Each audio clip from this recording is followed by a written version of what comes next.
안녕하세요. 저는 40대의 나이에 평범한 남자입니다. 이런 사연을 적으면 손가락질 받을 수도 있겠지만 기가 막힌 사연이라 있는 그대로 적어볼게요. 저는 4년 전에 처남댁을 처음 뵙게 되었습니다. 그리고 사실 처남댁과 저와는 1년 넘게 몰래 만남을 가져오고 있네요. 일단 과거 이야기부터 시작하겠습니다. 처남은 결혼할 여자라며 우리 집에 아가씨를 한 명 데리고 왔었습니다. 그때 처남이 데려온 여자친구를 보고 아내의 눈빛이 불안하게 떨리는 것을 캐치하게 되었었죠. 처남도 그런 누나의 눈빛을 읽었는지 모르겠습니다. 저는 아내가 입양하라는 사실을 알고 있었습니다. 장모님은 결혼한 지 10년이 지나도 아이가 생기지 않자 제 아내를 입양했었고, 그로부터 3년 뒤에 임신을 하게 되어 처남을 낳았다고 합니다. 어릴 적부터 둘의 사이는 누구보다 끈끈했다고 하더라고요. 아무튼 아내가 정성껏 차린 식사를 함께하면서 처남 댁이 될 여자를 조용히 바라봤습니다. 다소곳하게 다리를 모으고 앉아서 얌전하게 식사를 하는 처남 댁은 너무 순진해 보이고 예뻐 보였습니다. 하지만 어색한 시간이 조금 지나고 보니 성격은 매우 쾌활했습니다. 그 자리에서의 만남이 쉬운 자리는 아니었지만 이런저런 이야기를 나누다 보니 조금 편해진 느낌이 들었습니다. 처남 댁은 제게 맥주를 따라주었고 저는 묘한 기분이 들면서 이상하게도 처남댁에게 관심이 가기 시작했습니다. 처남은 지금 다니고 있는 회사에서 처남댁을 만나서 결혼 준비를 하였고 우리 네 사람은 곧잘 어울려 다녔습니다. 처남은 나를 매형으로 아주 좋아하고 있었고 처남댁도 아내에게 언니라고 부르며 친해지려는 노력을 하는 것이 보였습니다. 하지만 아내는 그런 처남댁을 은근히 밀어내며 촉을 세우는 것이 보이더라고요. 아내가 왠지 모르게 처남댁을 시기 질투하는 것처럼 보였습니다. 지나가는 말투로 처남댁에게 왜 그렇게 쌀쌀 맞게 대하냐고 물어봤더니 그 후로는 태도가 돌변해서 더 이상 처남댁에게 차갑게 대하지 않더라고요. 그날 이후로도 뭔가 이상한 게 느껴졌습니다.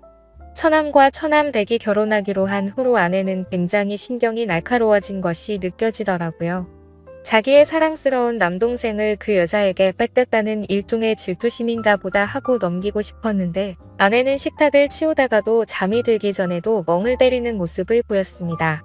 그러더니 어느 날은 샤워를 마치고 침대에 갔더니 아내가 이불을 뒤집어 쓰고 울고 있더라고요. 그때는 왜 그러지 싶었습니다. 이후 처남은 많은 사람들의 축복을 받으며 결혼을 올렸죠. 아내는 처남을 사랑스러운 눈빛으로 바라보며 축하해줬고 우리 아파트 단지에 처남의 신혼집을 장만했습니다. 처남 댁은 형제가 없어서 그런지 우리 부부와 어울리는 것을 좋아해서 그런 결정을 내렸던 거죠. 결혼 전에 집을 알아볼 때 혼수를 장만할 때 집계약을 할 때도 우리 부부와 함께하고 의지했습니다. 처남 댁은 나를 보며 부모부가 너무 의지된다고 하면서 감사 표현을 하더군요. 두 남매의 관계가 수상하다고 생각이 들 때쯤 처남 댁에게 전화가 걸려왔습니다. 우리 부부는 아직 아이가 없었지만 아이를 낳게 되면 처남 댁이 나에게 고모부라고 부르는 것이 맞기 때문에 미리 고모부라고 호칭했습니다. 반갑게 전화를 받았고 처남 댁은 나에게 할 말이 있다고 했습니다. 저는 처남 집으로 가서 얘기하면 되냐고 했더니 고모부 회사 근처에서 만나자고 했습니다.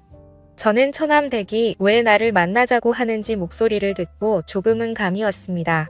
회사 옆 커피숍에서 처남 댁을 만났습니다.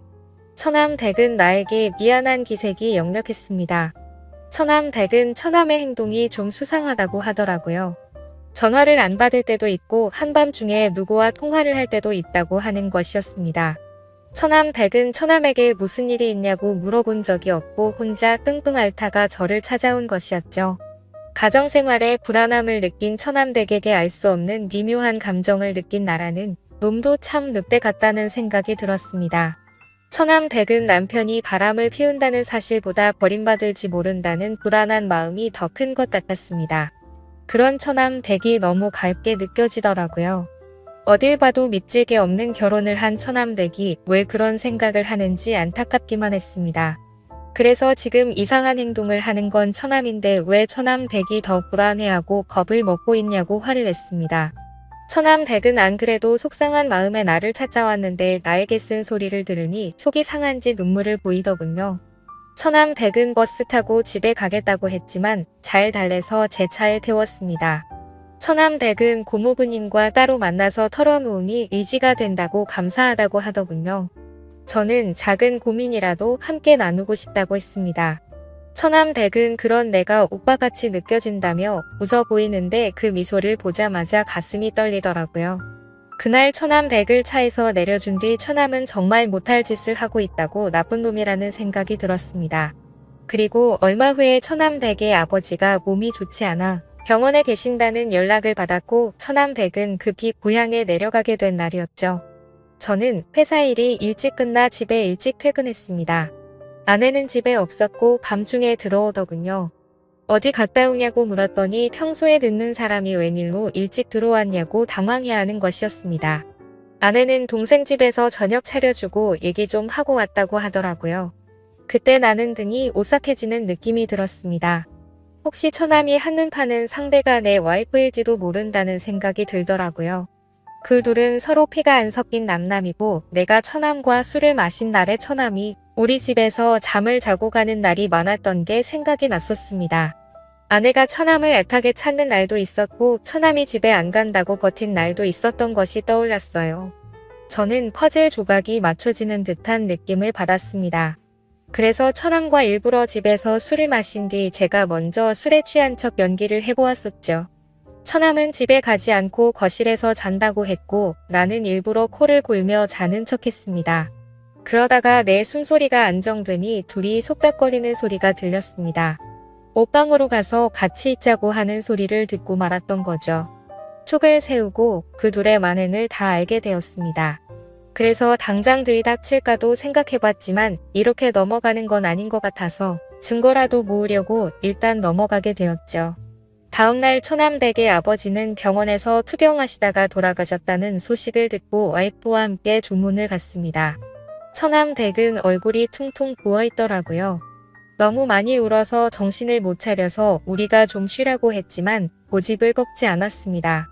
처남댁의 그런 모습이 너무 안쓰러웠지만 처남댁을 꼭 껴안고 위로해주지 못해 안타까운 마음이 들더라고요. 그렇게 아버지를 보내드린 뒤 처남댁은 한참 동안 힘들어했습니다. 우리 집에서 같이 생활을 하면 어떨까 생각도 해봤지만 그건 좀 오버하는 것 같아서 그냥 잠자코 있었죠. 그날 이후 아내와 같이 처남댁으로 매일 찾아갔습니다. 아내와 처남의 불륜 증거라도 찾으려는 생각도 있었고 사실 처남댁을 보고 싶고 위로하고 싶은 마음에 찾아갔었죠. 최대한 내색하지 않고 같이 식사를 하고 밝은 분위기를 만들었습니다. 그러던 중 하루는 넷이 모여서 해물파전을 만들어서 막걸리와 함께 먹고 있었죠. 왁자지껄한 분위기에서 처남댁은 안정을 되찾는 듯 했습니다.